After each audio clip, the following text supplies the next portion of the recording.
Welcome to another Listener into Lead podcasting tip, where I'll be sharing 30 tips on how coaches can begin to nurture listeners into leads while positioning themselves as a trusted authority with their very own podcast. Want to get leads and business from your podcast? You're in the right place.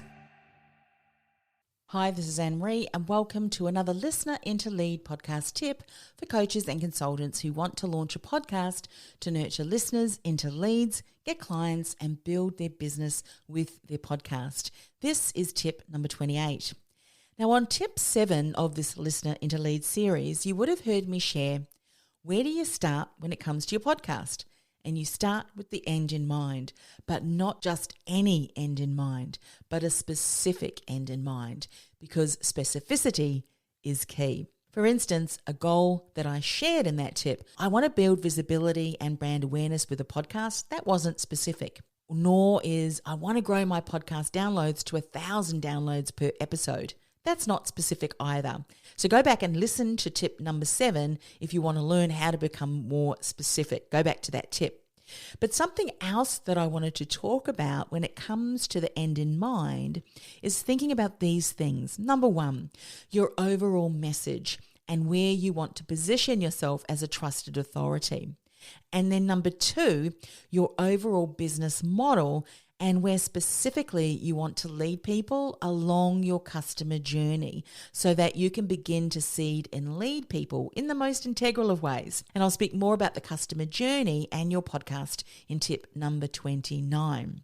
For instance, one of my clients initially wanted to share more about her high-level programs on her podcast, Seed and Lead. Just a hint. There's strategies around how you seed and lead strategically on your podcast so that it doesn't sound salesy, but rather is a compelling and enticing message that speaks directly to that ideal client who is ready to move forward. Going back to my client, when we had a look at her current and even former customers, we could see that her VIP clients, the high-level clients, had first begun working in her group coaching programs, which had a lesser investment. And from there, they had become higher-level VIP clients because through working in her lower level programs, they were able to get the right foundations in place.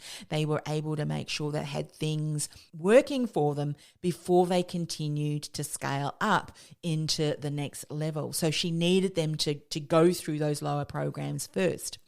So she then realized that she had been able to nurture her high-level clients from right inside her membership program. And the light bulb went on for her because she then realized that her end in mind for her monetization and even her message strategy on her podcast would be better focused on her membership program. And she would have been better focusing on seeding and leading to her membership program within her call to action rather than speaking about any of her other programs. Because out of 100 people in her membership program, there were probably a very small portion of those people who would be ready to step up into her higher level program. But other clients would be well suited and well supported right inside that membership program. And she could scale that to having not just hundreds, but thousands of people in her membership program. She was better focused on that. So when it comes to your end in mind, think about your current business program pathway, your business model, along with the goals that you have for your business.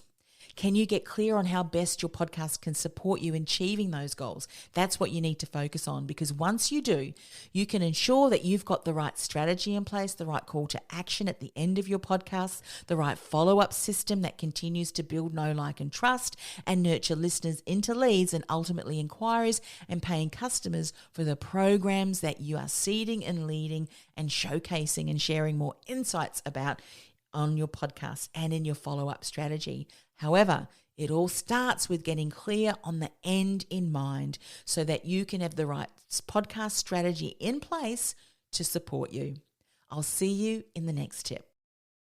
Do you feel like the world's best kept secret and thinking about starting a podcast to build your visibility and reach? Or maybe you've started a podcast but you're just not generating the results you'd hope for. Go ahead and access my profitable and purposeful podcasting masterclass, where I'll show you how, with the right strategy in place, you can begin to nurture listeners into leads from your very first episode. Go to www.podcastingwithpurpose.com/listener into lead. That's podcastingwithpurpose.com/listener into lead.